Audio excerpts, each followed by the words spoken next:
Oh, hey there. It's Jake. What's up? I'm just kidding. I knew I was recording. Got my coffee. I'm at my desk. I'm studying. I'm recording on my phone because it has a better camera, and therefore you're going to have to get phone audio, which I know kind of sucks, but it is what it is. I have a moment here where I can discuss my first month it's been a full month of grad school in a doctorate program, a DNP program, nursing practice, with a family nurse practitioner concentration. And honestly, at this point, it wouldn't matter what concentration it is because you don't even get started in the concentration until second year. Right now, I am a full-time student, a full-time employee at the local hospital, taking care of the corona and all the other normal people that are sick, and full-time husband, father of two little boys that do all sorts of little boy stuff, and we do family stuff. So needless to say, I'm still active in my church, trying to be as much as we can right now, right, with the Rona. Needless to say, my schedule is full. My work is cut out for me. There are very few hours to waste, not even waste, just to spend less wisely. But I want to hit some points, maybe bring you guys an update. I know I didn't want to do it too soon, not really having been in it, but I feel like going in, we're in our 5th, 6th week now. I feel like I'm in a little bit of a groove. I have a little bit of an understanding of what's going on. So just to give you some perspective, some context, I'm in a advanced pathophysiology course, and then 2 evidence-based practice courses, a theory course and a approach course, or the methods of applying evidence-based practice. So 3 classes, 9 credit hours. That's their full-time program. You don't get to pick what courses you do. This is good old-fashioned brick and mortar college, semester. Unlike my WGU video. So I'm coming out of WGU, which is very streamlined, modernized, go at your own pace type thing. This is very different. Okay, I feel like I should be facing the camera a little better. Maybe sitting this way. All right, whatever. What's up? So, I already look like all those other FNP videos where they're all stressed out and they're all freaking out and I don't know why I'm doing this. I don't know. But you know what? That's a good place to start. Because people ask, and you got to tell people, and I thought this through, and I came to this conclusion that I've been an RN for 8 years. By the time I graduate and I become an FNP, in other words, I'm still a nurse. And I want to make that point as well, is that I have a greater appreciation for the profession and organization and discipline of nursing now than I did when I still am an RN, but pursuing this and seeing what goes into nurse practitioner school and what just goes into a doctorate of nursing practice. There are RNs who get their DNP without going FNP. So just having good RNs who are pursuing higher education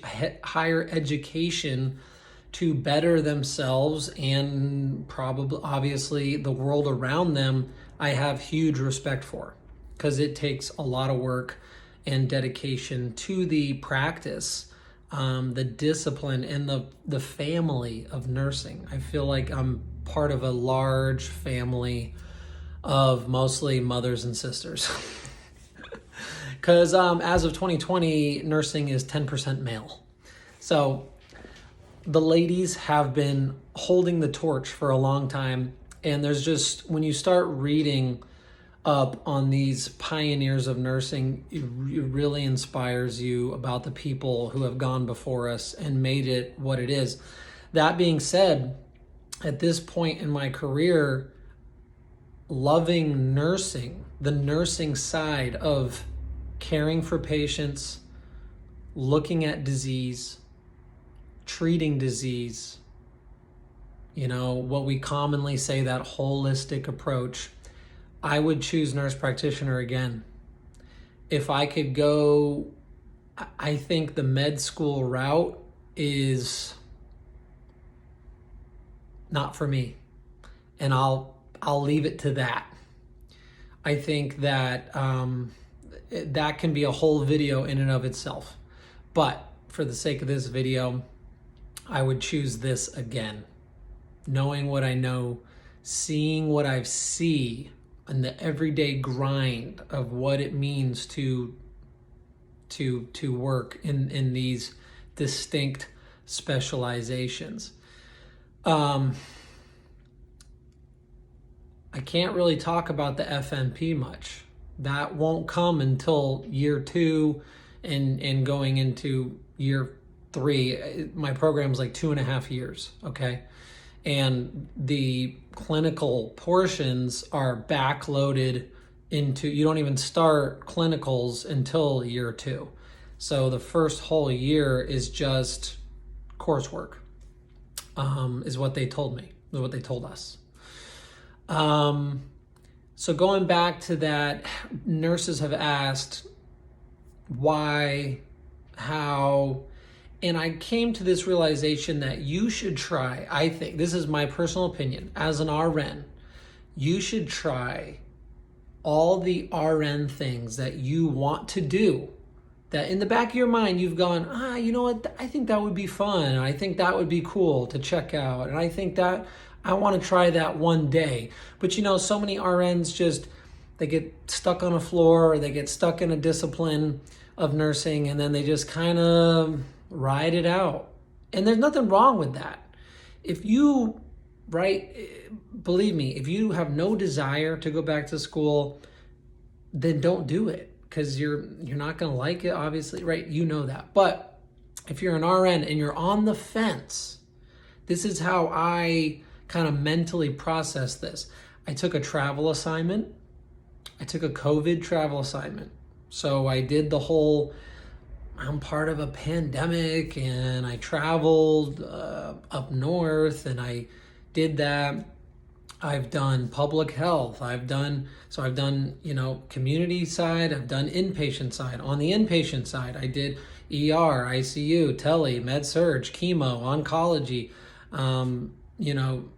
what else? I don't know. Supervisor. I was the nursing supervisor in my hospital. I did so many things. The only thing that I wish I still could have tried, just to try it, because it always sounded fun, was home health.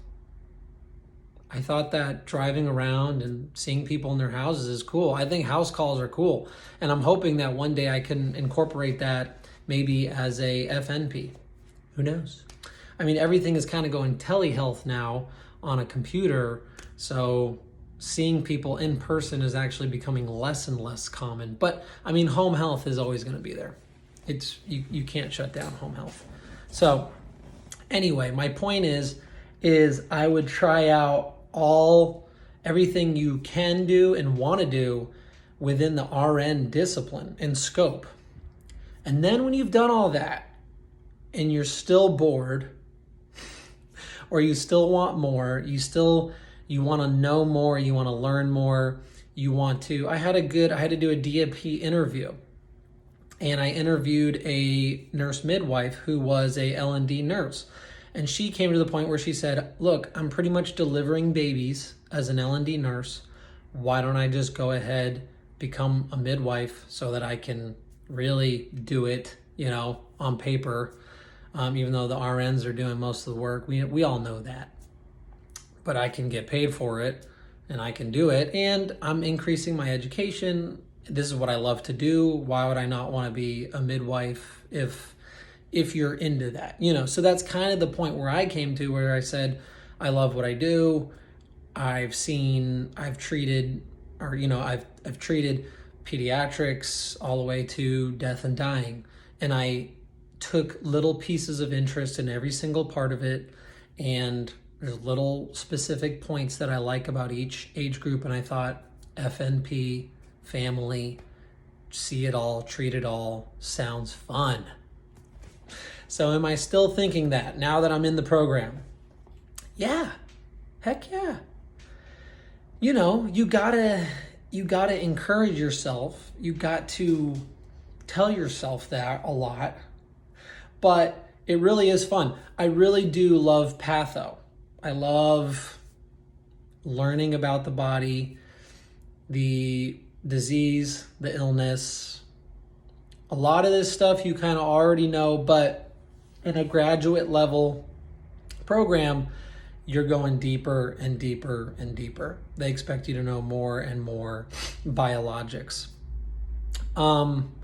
So I should have wrote some things out, but just some things that I've thought about. I'm just gonna spitfire some bullet points for those of you who are thinking about a graduate level program, master's, doctorate, and or an FNP, a nurse practitioner concentration. Is that know this. Or maybe these points can help you prepare for your program. I'm not going to title this video, What I Wish I Knew Before my graduate program, because it's not fatal. They weren't make or break points. These are tips to help you, maybe. Is that everything you do, everything you write, which is something every single week for the rest of your career, in college, will be in APA format, okay?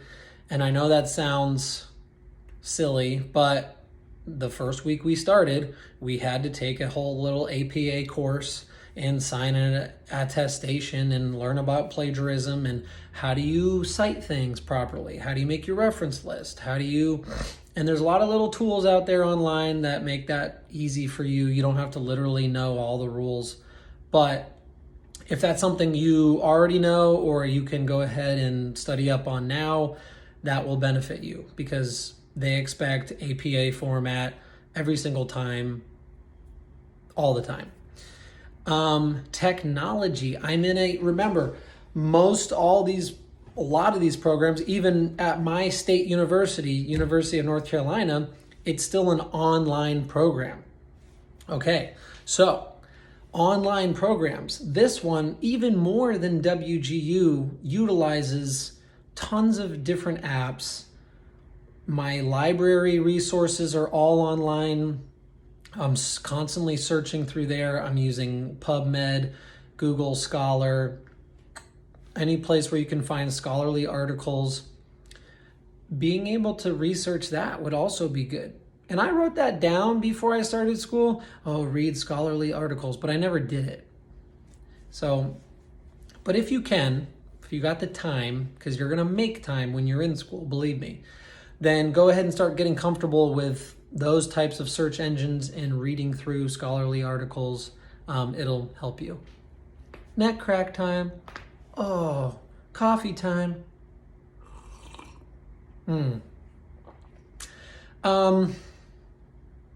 What was I going to say? Oh, and technology. So there's multiple apps that you use. We use Zoom meeting all the time now because of COVID. There's browsers that you have to download. There's different apps that I use to view things. All of my textbooks, I elected to use PDF versions because it was super cheap through eBay. I got all my books through eBay and they're all PDF versions.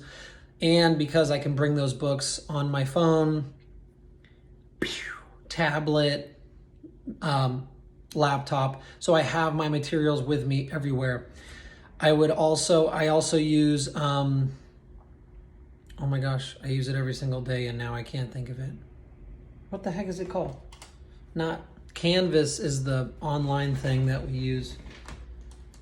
I saw some medical students using it, and so I downloaded it and started using it. Notion is a note-taking app, and I could make a whole video on how to use Notion. I'm a pretty simple user. I would say beginner to intermediate level now, because I've been using it for a month and I got a really good workflow that just works for me. But find a good way to take notes that works for you, that'll keep you engaged with your notes and that is easily reviewable. You know, just having Word documents or something like that, it just might be a little too kind of concrete and static. I need something a little more engaging. Things connect, you can have reminders, you can bounce around, you can make it alert you about tasks that are upcoming. So Notion is a really good app for that. And I have it crosses through all your devices. So you have your notes everywhere you go. So yeah, the overall use of technology, remember it's an online program. And so if you are someone who does not use technology or is not that great with it, just know it's going to be because it was a learning curve for me. I am right now, as we speak, working on this is my little desk setup. Yeah. I am working on a PowerPoint presentation about a nursing theorist that requires me to do a voiceover and record a whole PowerPoint presentation like in a movie format. I've never done that before. So I'm literally learning how to record on PowerPoint or on Apple Keynote right now as we speak. And so there's all these little learning curves of technology-based stuff that is just going to add to your overall learning curve of being in grad school.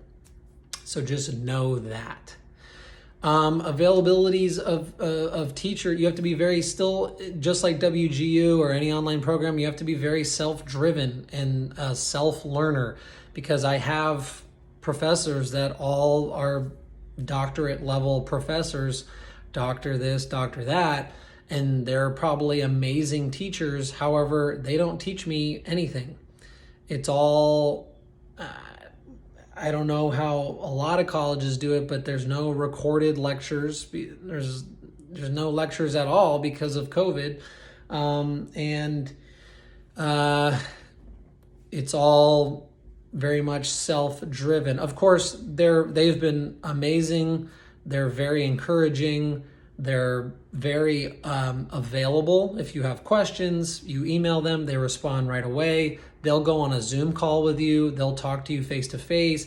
They check in with us periodically. They've been great in that way. However, there's no classroom learning. There's no somebody standing up and going through things because it's online. So just know that. Yeah, I mean, that is the gist of, I think, what I wanted to discuss as far as a graduate level program. The time commitment and everything is pretty significant. If you are a single person who doesn't have a job, you could easily do this. If you're a single, if you're a single person who is, a working RN, you're kind of typical, maybe hospital RN 312s, definitely doable. If you don't have any other commitments, I mean, we're all kind of staying inside a lot right now anyways. You can kind of be chained down to your desk. Definitely doable. I think for me personally, And I'm sure most people would agree that the biggest impact this has is on socialization.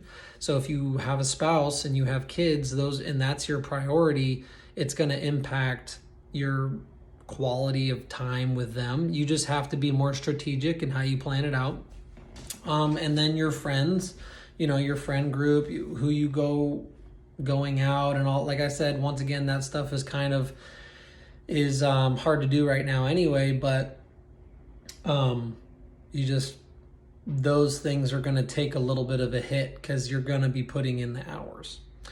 I've been meaning to track the amount of hours that I'm spending each week, because I know in my WGU video I said like 2 to 3 hours, 2 to 3 times, 2 to 3 days a week. Coffee. I would say that is at least doubled now between studying and completing assignments, because I pretty much have an assignment in every class every week. So I'm working on 3 assignments almost every single week. Some weeks are a little heavier than others. One class might not have one week, so that gives me 2 assignments for that week. Midterms are coming up next week or the week after. So probably going to kick in a little extra gear studying. But as far as studying, I mean, Corona. I'm still confined to 3 to 4 days a week because I work 3 days, 3 12s. I mean, you know that you can't study. I mean, by the time you get home at night, you're exhausted. You're not going to study. So I get little things done that still need to get done at night after my shifts sometimes. Very little. I mean, even if it's just 20, 30 minutes, I can work on something and then hang out with the family and go to bed. But the significant amount of studying that I do is on my days off from work. And I usually do 2 to 3 hour sessions per day. So now it's anywhere from 4 to 6 hours, 3 to 4 times a week. I would say that's fair. And if you're wondering, I have A's in all my classes right now. So, no. I mean, I do. I'm not lying about that. But, number 1, we'll see if I can keep that up. I don't know. I'm still at the point yet where you don't know if you're studying enough or if you're studying too much or you just want to get good grades. WGU is all pass, fail, pass, fail. I kind of like this in that it's back to that good old-fashioned 4.0 grade system. So a 90 to a 100 or 99, whatever it is an A. And an A is an A. There's no A minus, A plus, and an A is 4.0. So whether you get a 90 or a 99, you have the same grade average. That's pretty sweet. And an 80 to an 89 is a B. So you got to maintain at least a B, obviously. You can't get any C's or else you're out of the program. Cutthroat. Anyway, like this week, just to give you maybe an idea or context, I'll probably make a whole nother video on that, what like a week's worth of assignments actually looks like. But in Patho, we have to review this entire respiratory module, which includes 3 chapters out of our textbook, which is like probably 100 pages. Then we use a personalized adaptive learning system online that teaches us the information, kind of summarizes it, and you can take practice quizzes and practice tests. However, that grade is part of your grades. part of your total grade. Every week you get a final grade. By the end of the week, you have to have completed that whole thing. And this in respiratory, I'm in respiratory this week. There was 5 modules: basics, obstructive disorders, a little specialized segment on COVID-19, respiratory disorders in children, and something else. Maybe just regular pulmonary disorders like pneumothorax and stuff like that. PE. So you complete all those modules, and we had a discussion board this week, which means by tomorrow, which I already did it today, I had to write this whole discussion post on COVID-19 infection. And once again, this is graduate level discussion post. You have to have references, appropriate references from articles. I used 4 articles that I had to read through just to write my discussion board. So these aren't little discussion boards. And then we have to reply to 2 students' posts by Sunday. And once again, those are graduate level replies. You have to be scholarly, and you have to add something to the conversation. It's not just, wow, I liked your post, So that's all just patho. Then in my theory of evidence-based practice, I'm doing this whole PowerPoint presentation, which is a 8 to 10 minute long voice recorded presentation on a middle range theorist of my choice, which was Catherine Kolkaba, and her theory of comfort. And do all that and submit that for a grade. And then in the methodological approaches to evidence-based practice, we have this IEST individual evidence summary table worksheet that we're working on for our PICO question, our problem situation. If you don't know what all that is, it's evidence-based practice, intervention-based methods to introduce, evidence-based practice to a problem that you find. And so you had to pick a problem, find 7 research articles, different types of research articles, a meta-analysis, RCTs, quantitative, qualitative, experimental, quasi-experimental, and then a 7th one just for fun, and submit that to your group and review someone else's